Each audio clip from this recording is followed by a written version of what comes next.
Welcome to the Female Church Leaders Podcast, a weekly resource for women who love God, love the church, and are called to lead. I'm your host, Kadi Cole, church leader, author, and executive coach. After more than 30 years in full-time ministry, often as the only woman at the table, I understand how meaningful yet challenging your calling can be. That's why I created this podcast, to remind you that you're not leading alone. Each week, I'll share practical tools, biblical insights, and honest encouragement for the real challenges female leaders face in ministry, so you can grow your skills, strengthen your faith, and lead with more confidence and joy without burning out or striving to prove yourself. We drop a new episode every Monday because Sunday is coming and you are going to be ready for it. Have you ever been in a moment where you knew the right decision, but you could already feel the relational cost of making it? Maybe it meant implementing a change, holding someone accountable, or moving a ministry forward when others were more comfortable keeping things the way they were. And somewhere in the back of your mind, a quiet calculation started happening. If I do this, will people still want to follow me? Or more closely, will they still like me? That internal tension is something many female leaders experience, especially as their leadership grows. Researchers call it the likability trap. The likability trap describes the pressure many women feel in leadership to choose between being liked as a woman or being respected as a leader. Not because someone has formally asked us to make that choice, but because we can feel the tension internally. We start to wonder, if I lead decisively, will people think I'm harsh? If I enforce standards, will they think I'm difficult? If I move things forward, will I lose relational trust? And suddenly leadership decisions begin to feel personal. Now, here's what makes this especially interesting.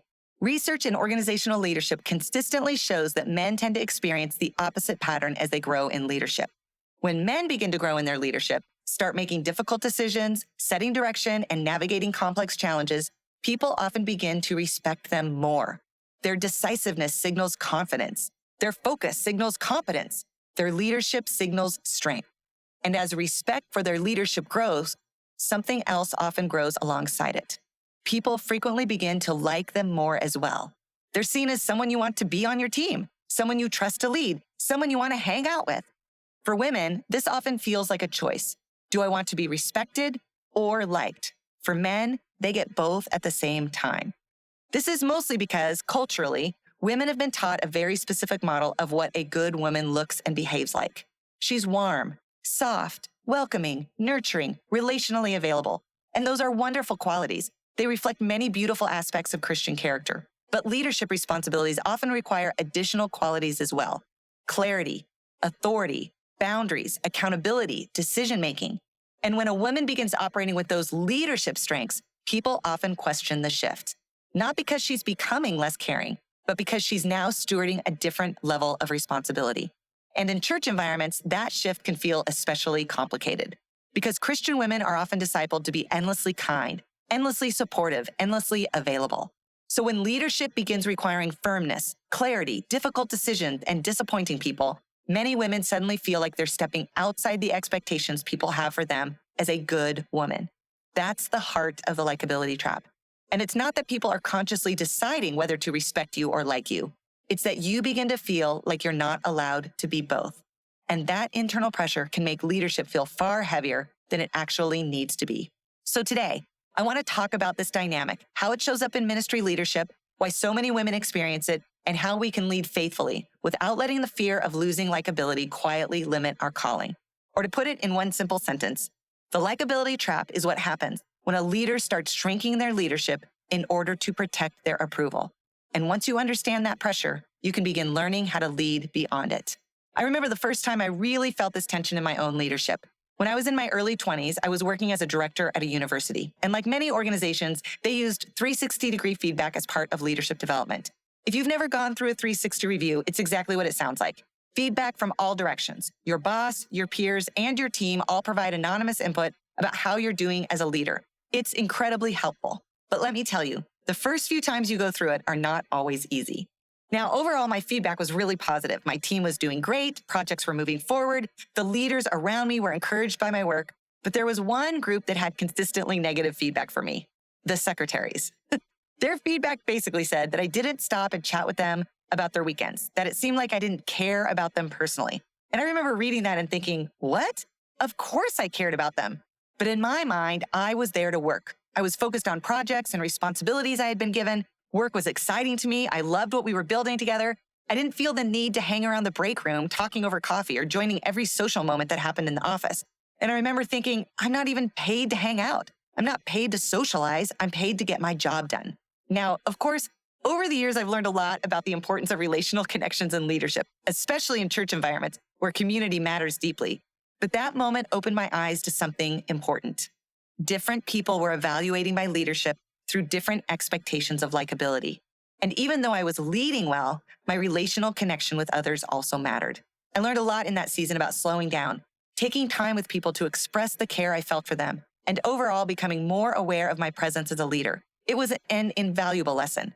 Leadership requires balancing relational connection with forward movement, and women often experience unique pressure in that balance. Now, the likability trap can show up anywhere, but it often shows up strongly in church environments for two unique reasons. First, ministry cultures often place a very high value on community, kindness, and emotional support, and those are beautiful values. But sometimes they get interpreted as meaning that women in leadership should always be relationally available, emotionally supportive, endlessly patient, and universally liked. Now, in case you are wondering, that is absolutely an impossible standard to achieve. You may feel that pressure, but I want to assure you that trying to meet that standard will only weaken your leadership and burn you out. By the way, that's not what Jesus did. He often disappointed people, left people unhealed, and said no to what others considered to be big ministry opportunities for him. He is our example, not the idealistic social pressures around us. Second, women themselves can sometimes reinforce these expectations onto each other. And I want to say this gently, but honestly. Some of the strongest resistance female leaders experience actually come from other women. Sometimes it shows up as, ooh, she's a little intense. She's kind of hard to approach. Oh, she's pretty intimidating. I've learned that when I hear those kinds of phrases, what's likely happening is that the woman is simply leading decisively and not holding back because of what other women were taught was acceptable. Now, that doesn't mean relational skills don't matter. They absolutely do. But sometimes we unintentionally place expectations on women that we simply do not place on men. And when that happens, women can begin to feel like they are constantly navigating the impossible likability trap. Do I move things forward, or do I make sure everyone will still like me? One of the things I talk about in my books is that sometimes leadership requires making an informed choice about the cost you're willing to pay. In one of the large church roles I served in, I was overseeing multiple campuses as an executive director. It was a fast-paced environment with a lot of complex dynamics. Moving things forward was a major part of my responsibility, and at times, I knew that meant some people were not going to like every decision I made. Now, I always tried to implement decisions relationally. I spent a lot of time investing in people, listening carefully, and building trust. But at the end of the day, I knew something important. My ultimate responsibility was obedience to God's calling. And sometimes that meant choosing respect over immediate likability. What I discovered over time, however, was very interesting.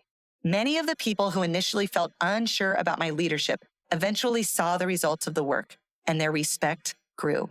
And as their respect for my leadership grew, men started to like me more. My connections with my male peers lightened up. We had more camaraderie and even friendship.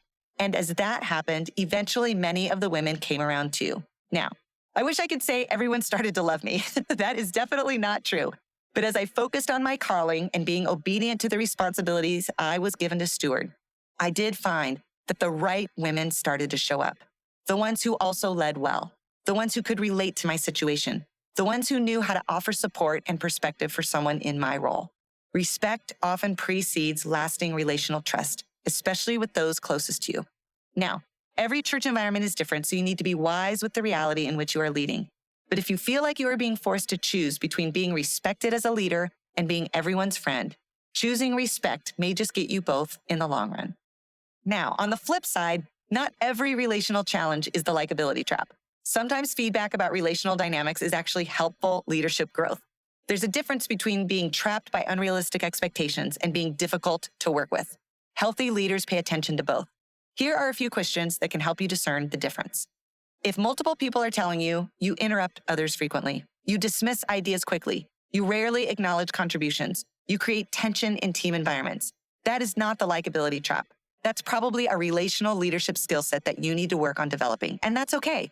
Every leader grows in this area over time. Great leadership includes building rapport, listening well, celebrating and thanking others, and creating environments where people feel respected. So part of navigating the likability trap is also maintaining humility and self-awareness. Healthy leaders stay coachable and open to feedback always. Ultimately, the likability trap is not just a leadership challenge, it's a spiritual challenge. Because at its core, it asks a deeper question. Whose approval matters most? Scripture reminds us in Galatians 1:10, am I trying now to win the approval of human beings or of God? See, leadership requires anchoring our identity somewhere deeper than public opinion. As I mentioned earlier, Jesus himself experienced this tension constantly. Some people loved him, others criticized him relentlessly, but Jesus stayed focused on the mission the Father had given him. And that same clarity can guide us today. You can pursue relational warmth, you can build strong community, but your leadership cannot be anchored in universal approval. It has to be anchored in faithfulness to God's calling. And here's one extra thought for you. Female leaders today have the opportunity not just to navigate the likability trap, but to change the culture for women coming after us. And that begins with how we treat each other.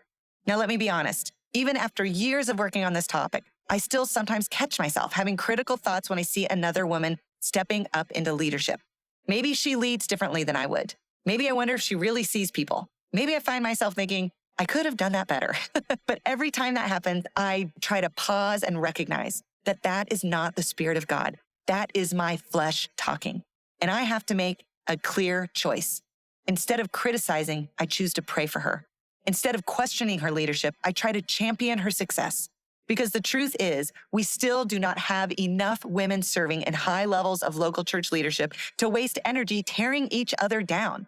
The women serving faithfully on the front lines of ministry are not our competition. They are our teammates. So let's fight for unity. Let's speak life over one another, and let's celebrate each other's leadership. So, how do we navigate the likability trap in practical ways? Here are 3 leadership practices that can help. First, invest in real relationships, not performative ones, not strategic ones, but genuine care for the people around you. Second, lead with clarity and kindness. You can communicate decisions firmly and still treat people with dignity and respect. If you have to make tough decisions, be kind enough to make it clear. Dancing around the issue only complicates the situation. And third, anchor your identity in calling, not approval. Your leadership is not validated by universal applause. It is validated by faithful obedience to what God has entrusted to you. Do your best and let God handle the rest. Here's your action step for this week. It's a simple reflection exercise. Ask yourself 2 questions. 1, where might I be holding back in leadership because I'm afraid of not being liked? And 2, where might God be inviting me to lead with greater courage and clarity? Leadership maturity often begins right here. If this podcast has been helpful to you, I'd love it if you would take a moment to rate the show. It helps more female church leaders find these important conversations. We also have a new resource on emerging trends in leadership development that you can download from the show notes. To every woman faithfully serving in ministry today, even in the moments when leadership feels complicated and costly, your leadership matters. Your calling matters. Your faithfulness matters. And we are here to cheer you on. I'm so glad we got to spend this time together on the Female Church Leaders Podcast. I hope you're walking away encouraged, equipped, and reminded that your calling truly matters. To keep growing, join us for our next Closing the Leadership Gap cohort at closingtheleadershipgap.com. It's a guided coaching experience, including live Q&A with me, designed to accelerate your leadership journey. If this podcast has been helpful to you, would you please take a moment to follow, rate, and share it? Your engagement helps the algorithms suggest our resources to female church leaders we haven't had a chance to meet yet. And don't forget to follow at Female Church Leaders on Instagram for encouragement and leadership tools designed just for you. You can also follow my personal feed at Kadi Cole, spelled Kadicole. Keep leading faithfully, keep growing your leadership gifts, and I'll see you next Monday because Sunday is coming and you are going to be ready for it.